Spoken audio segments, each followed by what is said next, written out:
నా తల్లి, నా తండ్రి ఖాజా హుసేన్ నా తండ్రి పేరు, ఖాజేబీ నా తల్లి పేరు. నా తండ్రి ఎంత దుర్మార్గుడు అంటే తెల్లారుతూ 4 గంటలు తాగి నా తల్లిని బాధపరిచేవాడు. తెల్లారుతూ 4 గంటలకే తాగేవాడు. సాయంకాలం తాగుతూనే ఉండేవాడు.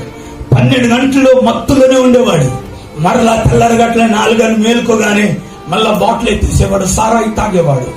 భయంకరమైన పచ్చి తాగబోతున్న తండ్రి నా తల్లిని కొట్టేవాడు, హింసించేవాడు. బాధ, భయంకరమైన శ్రమ నా తల్లికి నా తండ్రి పెడుతుంటే నా తల్లి ఏమండి చిన్న బిడ్డ నేనప్పుడు నన్ను తీసుకుని పుట్టింటికి వచ్చేసింది. పుట్టింటికి వచ్చి నా తల్లి నన్ను చాలా ప్రేమగా పెంచింది. నేను 9 సంవత్సరాలు నన్ను పెంచింది. 10 సంవత్సరాలు దరిదాపులుగా నన్ను ఆమె ఎంతో కనురెప్పలా చూసుకుంది. కానీ ప్రియ దేవుని బిడ్డరా, ఒకరోజు ఆ 10 సంవత్సరాలు నా తల్లి నాకు దేవుడు. ఆ 10 సంవత్సరాలు నా తల్లి నాకు దిక్కు. నా తండ్రి ముఖం నేను చూడలా. నా తండ్రి ఎలా ఉంటాడో నాకు తెలియదు. కానీ నా తల్లి అంతగా నన్ను ప్రేమించి నన్ను పెంచి అంతవరకు పోషించింది. ఒక్క క్షణం నా తల్లి లేకపోతే ఉండేవాడిని కాదు. నా తల్లి కనబడేసరికి చాలా అలమట్టించిపోయేవాడిని. కానీ ఆ రోజు సాయంకాలం 6 అయినా నా తల్లి ఇంటికి రాలా. అప్పుడు నేను అనుకున్నాను, అంటే పని నుంచి, అంటే నా తల్లి కూలి పని చేసేది. మేము చాలా పేదవాళ్ళం. ఆ రోజు రెక్కాడకపోతే డొక్కాడని పరిస్థితి మాది. అటువంటి పరిస్థితిలో నా తల్లి ఆ రోజు సాయంకాలం ఇంటికి రాలేసరికి కూలి పనికి వెళ్ళింది కదా, లేట్ అయిందేమోనని ఆ రోజు సాయంకాలం నేను ఎదురు చూస్తున్నా. 7 అయింది రాలా, 8 అయింది రాలా, 9 అయింది రాలా, 10 అయింది, చీకటైపోయింది, పడుకునే సమయం అయింది. మా అమ్మ ఇంటికి రాకపోసరికి నేను చాలా ఇదిగా ఎదురు చూశాను. ఆ రోజు రాత్రి మా మావయ్య వాళ్ళు నా దగ్గర పిలిచి నన్ను హత్తుకుని, రేపు పొద్దున్న వస్తుందిలే, భయపడుకొని నన్ను పడుకోబెట్టారు. ఆ రోజు ప్రియ దేవుని బిడ్డ రాత్రి ఎంతవరకు వెతికాను నా తల్లిని, ఎక్కడ దొరకలా. తెల్లారుతూ ఈవిడ ఎందవుతుంది, ఇంకేను రాలేదు. అప్పుడు సుమారు ఒక 9-9:30 గంటలకి మా మామయ్య మరలా నా దగ్గరికి వచ్చి భుజం మీద చెయ్యేసి, మేము ఉన్నాం కదరా, ఏం భయపడకు అని చెప్తే నాకు ఏం జరిగిందో నాకు అర్థమవలేదు. నేను ఒకటే అడుగుతున్నాను, అమ్మ ఎక్కడుంది, అమ్మ ఎక్కడుంది? 10-11 సంవత్సరాలు వయసు నాది అప్పుడు. అయితే అంటుంటే చెప్పలేదు. తర్వాత నాకు తెలిసిన విషయం ఏంటంటే, మా నాన్న చిన్నప్పుడు నన్ను వదిలేసి, అంటే నా తల్లి నన్ను వదిలేసి వేరే పెళ్లి చేసుకున్నాడు. రెండోదిగా మా అమ్మ కూడా తన లైఫ్ చూసుకుని వెళ్ళిపోయిందని అర్థమైంది. ఆ తర్వాత 11-12 సంవత్సరాల్లో నా జీవితంలో కన్నీళ్ళేంటో నేను చూడగలిగాను. చిన్న వయసులోనే ఈ కన్నీళ్ళతోనే నేను నా జీవితాన్ని గడపగలిగాను. ఆకలి దప్పికలు ఎన్నోసార్లు దేవుని బిడ్డగా తల్లిని జ్ఞాపకం చేసుకుని రాత్రంతా ఏడ్చిన రోజులు నా జీవితంలో ఉన్నాయి. ఎందుకంటే ఉన్న తండ్రి దగ్గర లేడు, ఉన్న తల్లి కూడా నాతో లేదు అని ఎన్నో రోజులు ఏడ్చాను. మా మావి వాళ్ళైతే నన్ను కొద్ది రోజులు బాగా చూశారు. తర్వాత వాళ్ళ ఇంట్లో పాలేత్తనగా పెట్టుకున్నారు. వారికి ఒక 10-15 గేదెలు, ఆవులు ఉంటే వాళ్ళు మేపడానికి పంపించేవారు. తర్వాత సాయంకాలం వచ్చిన తర్వాత వాళ్ళకి ఒక హోటల్ ఉండేది. ఆ హోటల్లో పని చేయడానికి నన్ను పని మనిషిగా వాడుకున్నారు. చిన్న చిన్న పనులు చేయనప్పుడు వాళ్ళ చేతికి ఏం దొరికినా అది ఇరిగిపోయేంత వరకు కొట్టేవారు. ఏమండి, సంవత్సరాలు గడుపుతుంటే వారి దెబ్బలు నా శరీరానికి కాదు, నా హృదయాన్ని తగలడానికి ప్రారంభించాయి. అప్పుడే నేను అనుకున్నాను, ఇక్కడుంటే నాకు సరైన పోషణ లేదని తెలిసి ఇంటి నుండి బయటికి వెళ్ళి తినడానికి ప్రారంభించాను. ఆ తర్వాత నా జీవితం ఎలా మారిపోయిందంటే, ఒక జులాయి వానిగా, ఒక పోకిరి వానిగా, ఒక పనికి రాని వానిగా మారిపోయాను. ఊళ్ళంతా తిరుగుతూ ఎక్కడ పడితే అక్కడ పడుకుంటూ నా జీవితంలో నేను ఇంట్లో పడుకున్న, నా తల్లి వెళ్ళిన తర్వాత నేను ఇంట్లో పడుకున్న దానికంటే గడ్డిమెట్లోనూ, సినిమా థియేటర్లోనూ, బస్ స్టాండ్లోనూ నేను ఎక్కువ పడుకున్నాను. ఎందుకంటే అంత దౌర్భాగ్యంగా నేను మారిపోయాను. ఇంటికి వచ్చేవాడిని కాదు. ఒకవేళ ఇంటికి వెళ్తే మా మామయ్య వాళ్ళు ఎక్కడ నన్ను కొడతారో, ఎక్కడ నన్ను తిడతారో, లేదా నన్ను బాధపరుస్తారో అని చెప్పి ఇంటికి వెళ్ళడం మానేసి ఊళ్ళో పడి తిరుగుతూ భిక్షమెత్తడానికి ప్రారంభించాను. మీరు నమ్మండి ప్రియ దేవుని బిడ్డరా, మా ఊళ్ళో నేను ఏ స్థాయికి దిగజారిపోయానంటే, ఊళ్ళు ఇంటింటికి తిరిగి భిక్షమెత్తి తినేంత దౌర్భాగ్యపు స్థితికి దిగజారాను. అక్కడతో ఆగిపోలేదు. ఒకరోజు ఆకలేసింది. ఆకలేసినప్పుడు ఒక బిల్డింగ్ ఉంటుంది, కాంపౌండ్ లోపల జామకాయలు చెట్టు ఉంది. అప్పటికి తిని నేను 2-3 రోజులైంది. వెళ్ళి ఆ జామ పండు నేను తెంచుతున్నాను. వెంటనే ఆ ఇంటి యజమానుడు చూశాడు. పరిగెత్తుకుని వచ్చి నా కాలర్ పట్టుకుని ఆ ఇంటి నుండి బయటికి తీసుకువెళ్ళి, ఆ ఊరు మధ్యలో రచ్చబండ అని అంటాం కదా మనం, అలాంటి ఒక చెట్టు ఉంటుంది. ఆ చెట్టుకు నన్ను కట్టేసి మా మావయ్య వాళ్ళందరూ పిలువనిపించి చెప్పాడు, ఈ విధంగా ఇన్ని రోజులుగా ఈ ఊళ్ళో జరిగిన ప్రతి దొంగతనం వీడు చేసిందే. వీడు చేసిన ప్రతి ఆ దొంగతనానికి అవి కట్టే ఇక్కడి నుంచి విడిపించుకుని వెళ్ళండి అంటే మళ్ళా మా మామయ్య వాళ్ళు వచ్చి కూడా నన్ను కొట్టారు. ప్రియ దేవుని బిడ్డరా, మొట్టమొదటిగా నేను నా తండ్రి ప్రేమకు దూరం అయ్యాను. రెండోదిగా నా తల్లి ప్రేమకు దూరం అయ్యాను. మూడోదిగా ఊరు ప్రేమకు కూడా దూరం అయ్యాను. నాలుగోదిగా మా మావయ్య వాళ్ళ ప్రేమకు కూడా దూరం అయిపోయాను. అందరూ నన్ను ఆ ఊరు నుంచి వెళ్ళేస్తే, ఆ ఊరు నుంచి బయటపడిన నేను అలాగ పిచ్చివాడుగా కట్టుకున్న బట్టలతోనే దగ్గర 3 నెలలుగా స్నానం చేయకుండా వేసుకున్న చినిగిపోయిన షర్టు, చినిగిపోయిన ఒక లొంగి ఉంటే కట్టుకుని పిచ్చివాడుగా అలాగా రోడ్లంతా తిరగడానికి ప్రారంభించాను. ఆకలిస్తే ఎవరో ఇంటికి వెళ్ళి అడుక్కు తినేవాడిని. అలాగా నా జీవితాన్ని గడుపుతున్న వేళ ఎన్నోసార్లు నాకు అనిపించింది, ఇదొక బతుక, ఇదొక జీవితమా అనిపించి ఎన్నోసార్లు నా జీవితాన్ని నేను శపించుకున్నాను. ఎందుకు పుట్టానో అని ఇచ్చాను. ఒకసారి అయితే చచ్చిపోదామని ఒక నీలమ్మ బావి అని ఉంటది, ఆ బావి దగ్గరికి వెళ్ళి నిలబడిపోయాను. ఆ బావి దగ్గరికి వెళ్ళి నిలబడిపోయి చచ్చిపోదాము అనుకుని గట్టి మనసు చేసుకుని దూకపోయాను. ఇంకొక మనసు చెప్పింది, ఇప్పుడు చావద్దు, నీకు రాబోయే రోజులు మంచి రోజులు వస్తాయి అని ఎక్కడో ఒక మాట మరలా నన్ను బతికించింది. నా ప్రియ దేవుని ద్వారా ఇంకొక రోజు కూడా నా జీవితంలో నేను చచ్చిపోదామని రోడ్డు మీద నిలబడ్డాను. కానీ ఏదో బస్సు నన్ను కొట్టుకుని వెళ్ళిపోవాలని అరగంట సేపు అయినా ఏ లారీ బస్సు రాలేదండి. ఆ రోజు కూడా అంతే. దేవుని చిత్తం ఆయన పరిచయం చేయాలని ఉందేమో, దేవుడు ఆ మరణం నుండి నన్ను కాపాడాడు.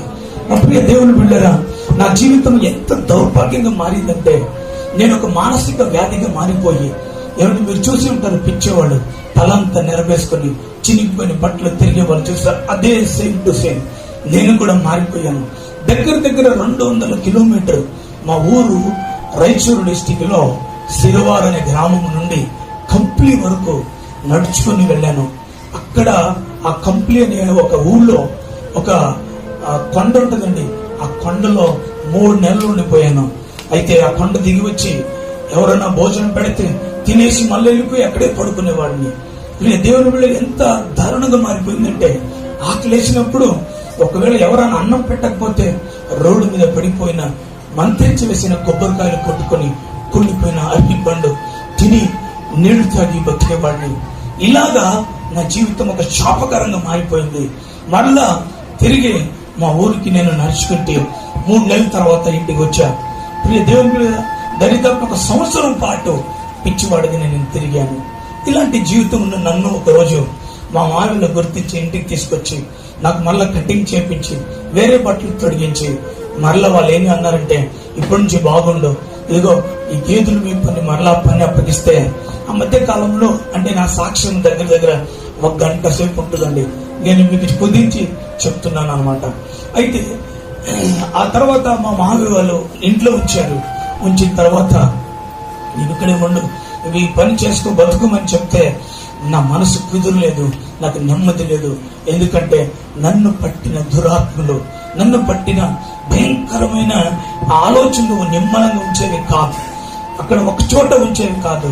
నేను ఇంటికి నుండి మళ్ళీ బయటికి వెళ్ళిపోయాను. బయటికి వెళ్ళిన తర్వాత వాళ్ళు ఏదో పని చెప్తే అది చేయలేదు.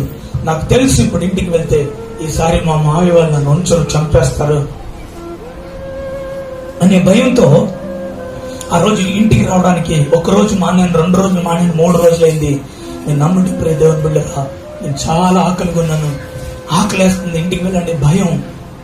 నేను తిరిగి ఎలాగైనా ధైర్యం చేసి ఆకలి తట్టుకోలేక ఆ ఊళ్ళో నాకు ఎవరు కూడా ఇప్పుడు భోజనం పెట్టరు గనుక నేను తిరిగి కొట్టినా పర్లేదని ఇంటికి తిరిగి వస్తున్నప్పుడు మా ఇంటికి దగ్గరలో ఒక చర్చ్ ఉందండి.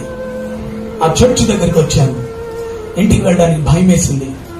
ఆ చర్చి చాటున కూర్చున్నాను. చాలాసేపు కూర్చున్నాను. సుమారు ఒక 8 గంటలు అవుతుంది, సాయంకాలం రాత్రి. ఆ టైంలో అక్కడ కూర్చుని ఇంటికి వెళ్తే కొడతారు, ఇంటికి వెళ్తే ఎలా కొడతారో తెలియదు, అంత భయంకరంగా కొడతారని భయం వేసి ఆ చర్చి చాటున కూర్చుని అక్కడే బాధపడుతుండిపోయాను. 9 అయింది. మెల్లంగా ముందుకు నడిచి చూస్తాను, ఆ చర్చికి తలుపులు వేయలేదంటే తాళం వేయలేదు. అప్పుడు నేను మా మామయ్యలు భయపడి చర్చి లోపలికి వెళ్ళాను. లోపలికి వెళ్తే దేవుని బిడ్డరా అక్కడ కూర్చున్నాను. అంటే చర్చి మధ్యలో వచ్చి కూర్చున్నాను. ఏమంటే ఆ చర్చ్ అంతా చూస్తున్నాను. ఆకలేస్తుంది. అప్పుడు 9:30-10 లోపల అనమాట. నేను బయటికి వెళ్ళి అక్కడ ఉప్పు నీరు ఉంటే ఉప్పు నీరు తాగాను. నాకు అప్పుడు కడుపు నొప్పి భయంకరంగా స్టార్ట్ అయింది. ఎందుకంటే నాకు సరిగ్గా భోజనం లేదు.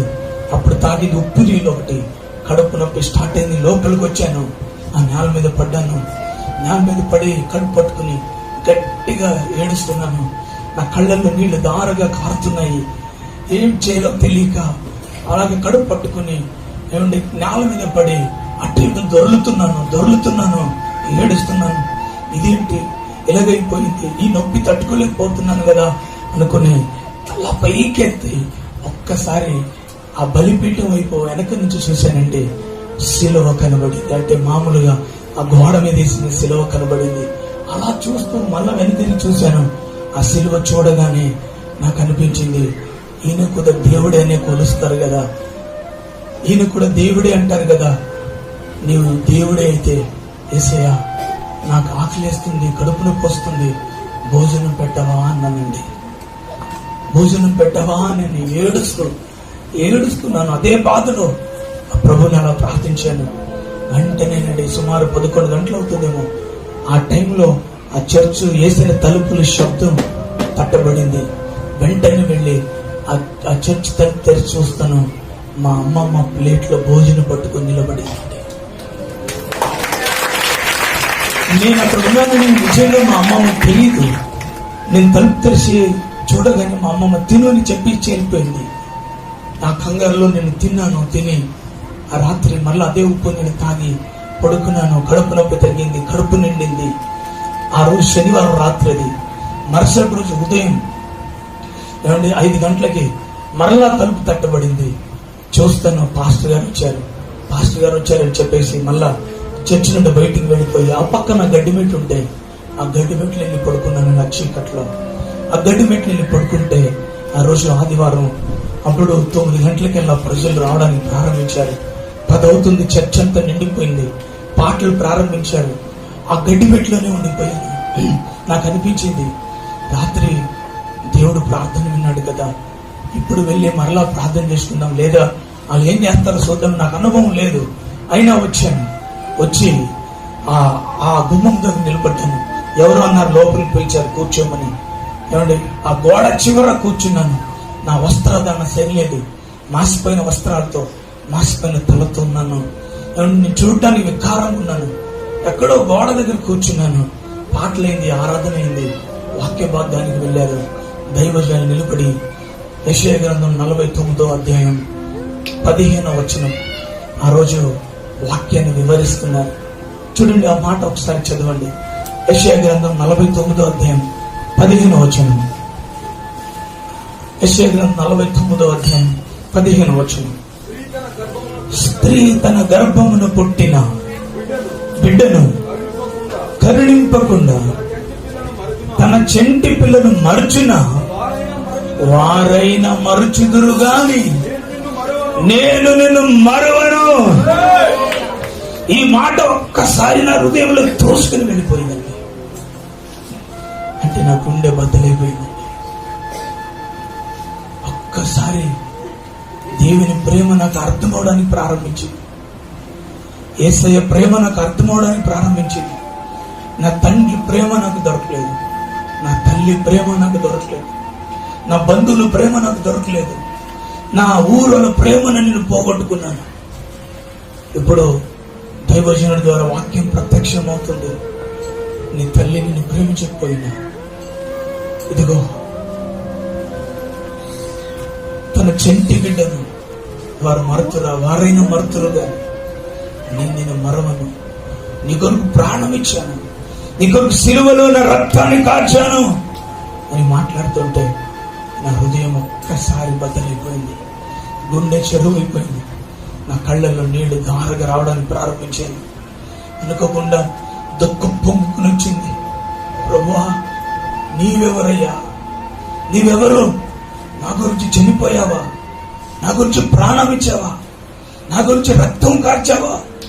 నా తల్లి కంటే ఎక్కువగా ప్రేమించావా? నా తండ్రి కంటే ఎక్కువగా ప్రేమించావా?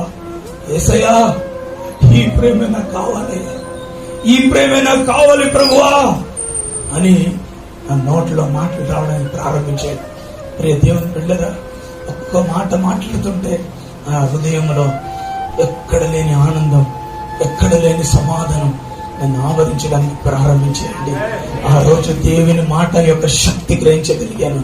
దేవుని స్తోత్రం చెప్పండి. హల్లెలూయా, హల్లెలూయా.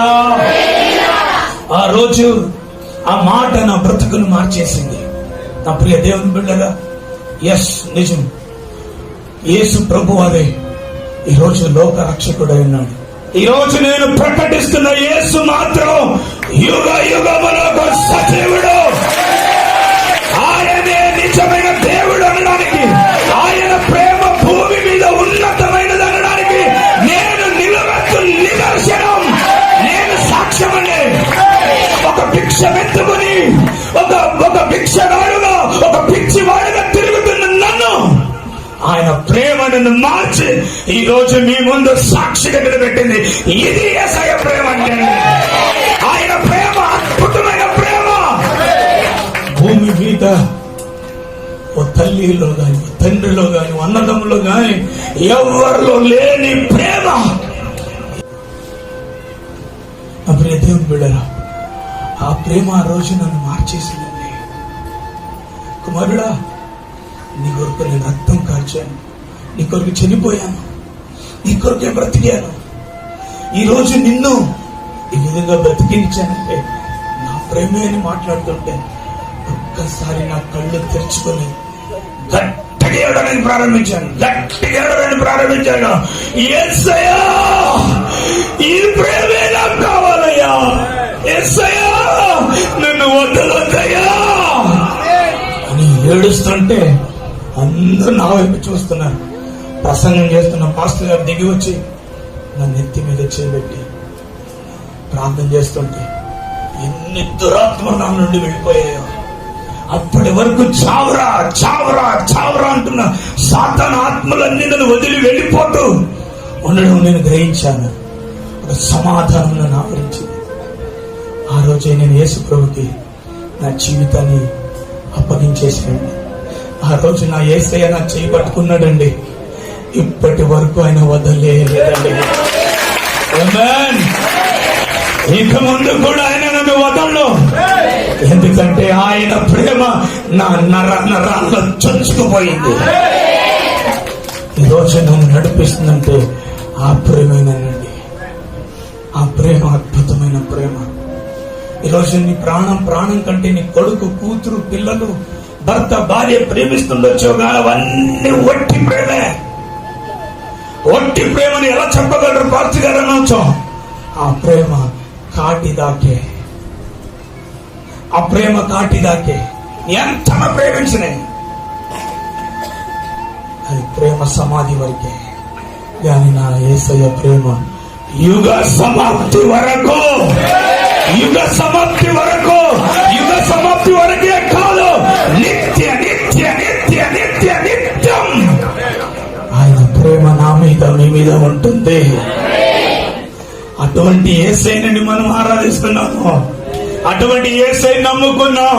అందుకని ఆ యేసయ్య ప్రేమ ఎంతమంది నన్ను భయపడినాను. కాలరెత్తుకుని చెప్తున్నాను, నా యేసే సత్యము, జీవము, మార్గం. ఆయన తప్ప భూమి మీద మరొక దేవుడు లేడు. ఆయనే సమాధిని గెలిచిన మృత్యుంజయుడు, భూస్థలములకు దేవుడు, పరలోకానికి సిగ్గుపడడానికి దేవుడు ఆయన. ఎందుకు సిగ్గుపడాలి? ఎందుకు సిగ్గుపడాలి? నా యేసయ్య ఈరోజు సజీవుడు, బ్రతికిన దేవుడండి. ఆయన గురించి చెప్పడానికి నేను అతిశయపడతాను, సిగ్గుపడినా. 4 ఎకరాల ఆస్తి వద్దా అంటే చెప్పాను నేను, వద్దా. 86 లక్షల ఆస్తి వద్దా అంటే చెప్పాను, వద్దు. నా యేసయ్యకు కాలు గోటికి కూడా సరిపోదు. ఎందుకంటే నా యేసయ్య ఈ భూ ప్రపంచానికి దేవుడు ఆయన. ఏమండి, ఆయన కలిగి ఉంటే చాలండి. వెండి బంగారు ఆస్తి ఏమవుతండి, అవన్నీ కూడా వట్టివే. యేసయ్య ముందు ఏది కూడా సరిసాటి కాదు. మన యేసయ్య అంత గొప్పవాడు. ఎప్పుడైతే ప్రభుని నమ్మిస్తున్నాను, అప్పుడు మళ్ళా మా మావయ్య నాకు విరోధంగా వచ్చారు. ఒకసారి నన్ను చంపాలని చెట్టు కట్టి కొట్టారు. రోజంతా ఒక చెట్టు కట్టేసి ఉంచారు. కొడుతూనే ఉన్నారు. వదిలే వదిలే వదిలే, అది మనకు సంబంధించిన దేవుడు కాదు, వదిలే. భరిస్తూనే వచ్చాను. ఒకసారి ఇదంతా పాస్టర్ గారు చూశారు. ఒకసారి పాస్టర్ గారితో వెళ్తున్నానని చెప్పి నన్ను కాలర్ పట్టుకుని కింద ఒంగ పెట్టి కాలుతో తంతు ఉంటే, మెడ మీద తంతు ఉంటే అందరూ వచ్చేసారు. ఎందుకు కొడుతున్నావే వాడిని అంటే, వీడు ఫలానా దేవుడు నమ్ముకున్నాడండి, మాకు సంబంధించిన దేవుడు వాడుగా కావాలంటే వీడికి అని చెప్పేసి నన్ను కొడుతున్నప్పుడు ఏమండి ఒకటే చెప్పారు, వీడు చంపైనా చంపుతాను కానీ ఆ దేవుని మాత్రం మొక్కనివ్వు నన్ను. మా మావయ్య గారు, నాకు 3 మావయ్యలు. అయితే ఈరోజు పరిస్థితులు మారాయనుకోండి, ఎందుకంటే ఈరోజు దేవుడు నన్ను దీవించాడు కాబట్టి. కానీ ఆ రోజు ఇంటి నుండి పాస్టర్ గారు చెప్పారు, వెళ్ళిపో బాబు, ఇక్కడ ఉండొద్దు నువ్వు, నేను చంపేస్తారు వీళ్ళంటే. కట్టుబట్టలతో బయటకు వచ్చేసి పాస్టర్ దగ్గర నేను కొన్ని రోజుల నుండి అక్కడ దేవుని పిలుపు పొందుకుని 2 సంవత్సరాలు ట్రైనింగ్ చేసి ఒక ప్రాంతాన్ని, ఉనిసి ప్రాంతానికి నేను వెళ్ళాను. అక్కడ సేవ ప్రారంభించానండి. ఇదంతా నేను ఎందుకు చెప్తున్నానంటే, ఇక్కడ దేవుడు ఒక పనికి రాని ఒక భిక్షగాడుగా తిరుగుతున్న నన్ను ఈరోజు ఒక 15 బ్రాంచెస్ చర్చెస్ తయారు చేయడం, హైదరాబాద్ లో సంఘం, కర్ణాటకలో ఒక సంఘం ఏర్పాటు చేయడానికి, అంతేకాదు పరిచయంలో అన్ని విధాలుగా ఆర్థికంగా దేవుడు దీవించి ఈరోజు ఒక్కరోజు ఒక పూట కోటికి నోచుకోలేని నన్ను, ఒక పూట కోటికి నోచుకోలేని నన్ను, ఒక్కరోజు ఒక పూట భోజనం గురించి ఏడ్చిన రోజులున్నాయి. కొన్ని 3-4 రోజులు భోజనం లేకుండా ఎక్కడో పిచ్చివాడికి చెట్టు కింద కూర్చుని గడిపిన రోజులున్నాయి. అటువంటి వాడైన నన్ను ఈరోజు 100 మంది తిన్న తరగని ఆస్తిని దేవుడు. ఎవరైనా ఒక్కడు బాగున్నవరా అని అడుగుతారేమో అని ఎదురు చూశాను. కన్న బిడ్డలు తలతండ్రులు పాలిస్తూ 10 రూపాయలు చేతును కొనుక్కో, 5 రూపాయలు చేతును కొనుక్కొని వాళ్ళ పిల్లల్ని లాలిస్తూ పాలిస్తుంటే చూసి కుమిలి ఏడ్చేవాడిని. నాకు అలా చేసేవాడు ఎవరు లేరే అని.